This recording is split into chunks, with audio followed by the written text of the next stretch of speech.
Hello friends, welcome to SRT online study. Exercise 3.6 के दूसरे question का लास्ट पार्ट है ये, थर्ड पार्ट, और इसके दोनों पार्ट करा दिए गए हैं। ऊपर आई बटन में प्ले लिस्ट आ रही होगी, उस पर क्लिक कर आप देख सकते हैं ना फ्रेंड्स। तो इसमें क्वेश्चन में क्या बोला है समझते हैं पहले। Ruhi travels 300 kilometre to her home partly by train and partly by bus. कहने का मतलब ये है कि रूही ने 300 किलोमीटर की यात्रा करी अपने घर जाने के लिए। उसने दो साधन का उपयोग किया, ट्रेन का और बस का। तो इन्हीं के बारे में आगे चर्चा है। क्या है कि she takes 4 hours if she travels 60 kilometer by train and the remaining by bus। वो 4 घंटे में पहुंच गई। कब पहुंच गई? यदि उसने 60 किलोमीटर की यात्रा ट्रेन से तय करी और बाकी की बस से तय करी। तो बाकी कितनी किलोमीटर होगी? 60 अगर उसने ट्रेन से तय कर ली तो टोटल 300 में से अगर 60 माइनस कर दें तो 240 यानी 240 किलोमीटर उसने बस से तय करी, है ना। 240 किलोमीटर बस से तय कर दी क्योंकि 60 ट्रेन से हो गई। टोटल करेंगे तो 300 आएगा, टोटल 300 है ना। If she travels 100 kilometre by train, इस बार क्या करा, यदि वह 100 किलोमीटर ट्रेन से तय करे अपनी यात्रा और बाकी की बस से तय करे, है ना, तो उसे 10 मिनट ज़्यादा लगते हैं। जो 4 घंटे है उसमें उसे 10 मिनट और ज़्यादा लगते हैं ना। अगर 100 किलोमीटर ट्रेन से तय करे बाकी की बस से तय करे तो हमें क्या करना है, find the speed of the train and the bus separately. Train की स्पीड कितनी है, वो किस स्पीड पर चल रही है, और बस किस स्पीड पर चल रही है, हम दोनों की स्पीड को बताना। तो हम पहले दोनों की स्पीड का क्या करेंगे, लेट कर लेंगे, है ना। Let the speed of train x and the speed of bus y। ठीक है, दोनों की स्पीड लेट कर ली। क्योंकि इन क्वेश्चनों में क्या होता है फ्रेंड, जो पूछा जाता है ना क्वेश्चन से उसे हम लेट कर लेते हैं, जो लास्ट वाली लाइन में पूछा जाता है। ठीक, अब हम क्वेश्चन पर चलते हैं। तो क्वेश्चन है यहाँ से, she takes 4 hour if she travels 60 kilometre by train and the remaining by bus. तो ये 60 किलोमीटर क्या है, डिस्टेंस है जो कि ट्रेन से तय की गई। आपने एक फॉर्मूला पढ़ा होगा कि speed equal to distance upon time. पढ़ा है ना ये फॉर्मूला। तो स्पीड अगर मैं फर्स्ट ट्रेन के लिए निकालूं तो ट्रेन की स्पीड मैंने क्या मान ली, x। ट्रेन से जो डिस्टेंस तय की गई है फर्स्ट कंडीशन में वो है 60 किलोमीटर, और नीचे क्या है हमारा टाइम जो कि है 4 आवर्स। तो टाइम की जगह मैं टाइम लिख देता हूँ अभी, है ना, 4 आवर्स लिख देंगे। टाइम इधर जाएगा और x इधर आएगा, तो टाइम इक्वल टू किसके होगा, 60 अपॉन x के। टाइम किसके इक्वल हो जाएगा, 60 अपॉन x के। तो फर्स्ट कंडीशन में जो कि ट्रेन से तय की गई है दूरी, तो ट्रेन हमने x मान रखी थी। अगर यहाँ से टाइम की वैल्यू निकालूँ मैं तो क्या आएगी, अकॉर्डिंग टू क्वेश्चन, समझ गए होंगे आप इसे। टाइम की वैल्यू जो आई वो आई 60 अपॉन x। टाइम की वैल्यू तो निकाली मैंने क्योंकि इक्वल में मुझे टाइम दे रखा है 4 आवर्स, तो मैं इसके इक्वल में 4 आवर्स लिख सकता हूँ, है ना। ये तो वही ट्रेन की बात।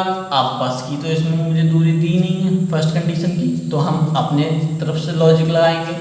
टोटल अगर हमारा 300 किलोमीटर है और 60 किलोमीटर ट्रेन से यात्रा की गई है, तो बस से कितनी की गई होगी, 300 में से 60 माइनस कर देंगे। 300 में से माइनस 60 तो कितना आया, 240 किलोमीटर बस से तय की गई होगी। फर्स्ट कंडीशन की बात होगी। तो इसी तरीके से यहाँ पर 240 अपॉन इस बार क्या आएगा, y, क्योंकि बस की बात कर रहे हैं, है ना। यहाँ से अगर मैं इसी तरीके से टाइम निकालूँ तो यहाँ पर y equal to 240 upon time की वैल्यू 240 अपॉन y। इक्वल में ये दोनों टाइम, कितना टाइम है हमारा, 4 आवर्स है, तो ये 4 इक्वल हो गए दोनों, है ना। ठीक है ना, समझ में आया। ये हो गई इक्वेशन हमारी फर्स्ट। इसी तरीके से सेकंड इक्वेशन, सेकंड कंडीशन देखेंगे हम, तो सेकंड इक्वेशन बनाएंगे। ठीक है, तो सेकंड कंडीशन है if she travels 100 kilometre by train, यहाँ पर बस 60 की जगह पर कितना आ गया 100, तो यहाँ पर 100/x। आप चाहो तो ये लाइन अपनी तरफ से यहाँ पे लिख भी सकते हो, तो ज़्यादा अच्छा इंप्रेशन पड़ेगा। कैसे लाइन, जैसे ये फर्स्ट कंडीशन की लाइन है तो मैं ऊपर लिख देता कि if she travel 60 kilometre by train and remaining the bus she takes 4 our, उसके बाद ये इक्वेशन लिखता तो ज़्यादा अच्छा होता है ना, वो आप लिख लेते हैं यहाँ पर लाइन, ऐसे ही इसमें लिखना है। तो 100 किलोमीटर ट्रेन से तय करी तो 100/x, और बाकी की बस है तो बाकी की कितनी बची 300 में से 100 तो तय कर ली दूरी, तो 200 बची, तो 200/y बराबर, तो क्या हुआ 4 घंटे जो थे उसमें 10 मिनट ज़्यादा लगे। तो 10 मिनट को अगर मैं घंटे में बदलना चाहूँ, क्योंकि वो घंटे हैं मेरे पास 4 है ना, तो कैसे होगा, ये मेरे पास कितने 10 मिनट्स हैं, तो 10 मिनट्स इक्वल किसके इक्वल होंगे, कितने आवर्स के इक्वल होंगे। तो देखो 10 तो मैंने ऊपर लिखा, और 10 मिनट्स में मतलब 1 आवर में कितने मिनट्स होते हैं 60 मिनट्स होते हैं, तो अपॉन में इसके 60, तो ये हो गया 10/60 आवर्स। ठीक है, 0 से 0 कट, तो 1/6 भी लिख सकते हैं ऐसा, है ना। तो ये क्या आया, इसमें और अधिक लगेंगे, मतलब प्लस होंगे, 4 आवर्स में इतने आवर्स और अधिक लगेंगे, यानी 1/6 और अधिक लगेंगे। ठीक है, अब इसे हम 1 मानकर इसका एल्सियम कर लेते हैं, ये हम ऐसे लिख देते हैं 100/x प्लस 200/y। ये क्या हुआ 6 4 जा 24 प्लस 1 25/6, इक्वेशन सेकंड। अब इक्वेशंस को इजी बनाने के लिए मैं यहाँ पर लेट कर लूँगा फ्रॉम इक्वेशन, दोनों में लेट करूँगा from equation first and second. क्या लेट करूँगा, let 1/x equal to a and 1/y equal to b। इसमें हमने सेम क्वेश्चन पीछे करा था, बिल्कुल इक्वेशन ऐसी आई थी उसमें भी। तो क्या करूँगा, यहाँ पर जो 1/x आया ना, ये ऊपर तो 1 है ही इंटू में, इस पूरे की जगह पर क्या आ जाएगा, क्या रखूँगा मैं a रख दूँगा, तो ये हो गई 60a plus 240b equal to 4। ये मान लेता हूँ इक्वेशन में थर्ड, इसी वाली इक्वेशन आई मैंने में से थर्ड मान लिया। सेम इसमें करूँगा तो ये क्या आएगा 100a प्लस 200b इक्वल में 25/6, ये मान ली मैंने इक्वेशन 4। अब मैं इन दोनों इक्वेशन को सॉल्व कर देता हूँ, किसी भी मेथड से आप इन्हें सॉल्व कर सकते हैं। ठीक है, कोई ज़रूरी नहीं है कि उसी मेथड से करना है, आपको जिससे आसान लगे आप उस मेथड से इसे सॉल्व कर सकते हैं। तो मैं किससे करूँ, अगर मैं इसे एलिमिनेशन मेथड से करता हूँ तो ये क्वेश्चन बहुत, इसकी जो वैल्यू आएंगी बहुत बड़ी बड़ी हो जाएंगी। देखो अगर मैं इसे सेम बनाता हूँ तो 100 से इसमें मल्टीप्लाई करूँगा, बहुत बड़ी वैल्यू हो जाएगी, है ना। तो मैं इसे सब्स्टिट्यूशन मेथड से सॉल्व कर देता हूँ। सब्स्टिट्यूशन मेथड में क्या होता है, किसी एक इक्वेशन से किसी एक वेरिएबल की वैल्यू हम निकालते हैं, उस एक वेरिएबल की वैल्यू को हम दूसरी इक्वेशन में उस वेरिएबल की जगह पुट कर देते हैं, तो दूसरी वेरिएबल की वैल्यू निकल कर आ जाती है। जैसे मैं मान लो फ्रॉम इक्वेशन थर्ड ले लूँ, इक्वेशन थर्ड में यहाँ पर लिखता हूँ 60a plus 240b equal to 4। यहाँ से मैं क्या करूँ, सपोज करो कि मैं यहाँ से a की वैल्यू निकालूँ, तो a की वैल्यू निकालने के लिए मुझे क्या करना पड़ेगा, ये जो 240b है इसे मुझे इधर ले जाना पड़ेगा, और 60 को फिर वो अपॉन में जाएगा उसके, है ना। तो ये तो यहाँ से उठ के इधर गया, तो 4 माइनस 240b, ठीक, और ये कहाँ जाएगा इसके पूरे के अपॉन में, यानी 4 माइनस 240b अपॉन 60, ये a की वैल्यू आई निकल कर। इसे इक्वेशन आप मान सकते हैं फिफ्थ। ठीक है, अब इस a की वैल्यू को, ये जो इतनी बड़ी वैल्यू आई है, इस a की वैल्यू को मैंने फ्रॉम इक्वेशन थर्ड से निकाली है ना, तो मुझे ये फोर्थ में रखनी पड़ेगी। मतलब जिससे निकालते हैं उसमें नहीं रखते, अगली वाली इक्वेशन में रखते हैं। तो इस वाली वैल्यू को मुझे इक्वेशन फोर्थ में रखना है, इस a की जगह। ठीक है, तो रख देते हैं। अगर देखिए यहाँ पर लिखेंगे फ्रॉम इक्वेशन फोर्थ, यहाँ पर 100 a की जगह पर मुझे वैल्यू रखनी है वो 100, और वैल्यू है 4 माइनस 240b अपॉन 60। ठीक, और क्या है प्लस 200b इक्वल टू 25/6। ठीक है, अब मैं क्या करूँगा, 100 की मल्टीप्लाई कर देता हूँ। तो ये कितना हो गया 400 minus 2400b upon 60 plus 200b equal to 25/6। ठीक, एलसीएम ले लेता हूँ इसके नीचे 1 मान के।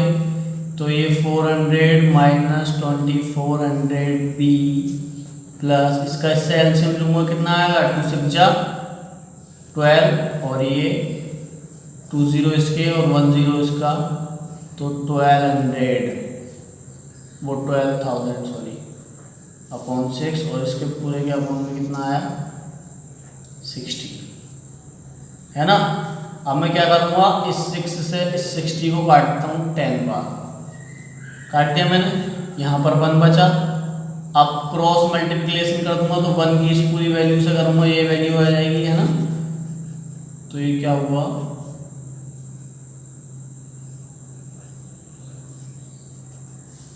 माइनस, इन दोनों में क्या हो रहा है देखो,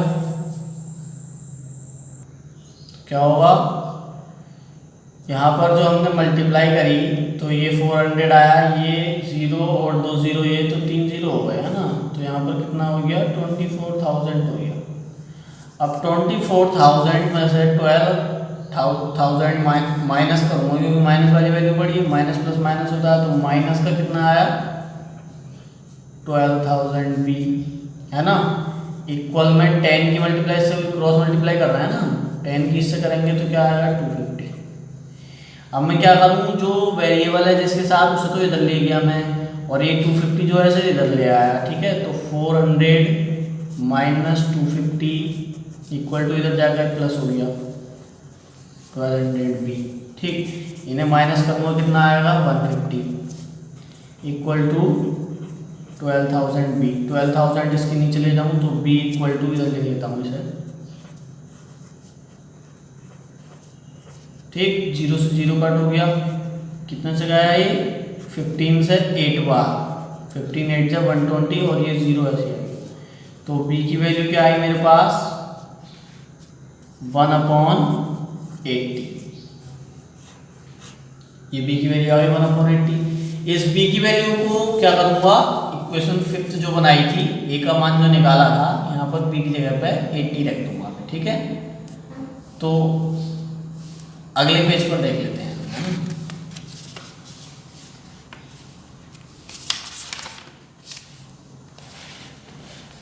क्या बनाई थी वो, a की वैल्यू क्या निकाली थी हमने, लिख लेते हैं पहले एक बार। a इक्वल टू 4 माइनस 240, और b आया था, तो b की वैल्यू क्या आई अपने पास 1/80 अपॉन 60। ठीक है, ये की वैल्यू जो निकाली थी फ्रॉम इक्वेशन 5th लिख देना आप यहाँ पर, फ्रॉम इक्वेशन 5th। ठीक, तो 0 से 0 कट, 8 3 जा 24, है ना। तो a is equal to 4 minus 3 1 जा 3/60, a is equal to 1/60। a की वैल्यू 1/60 आ गई, b की वैल्यू मैंने अभी निकाली है 1/80 आई है।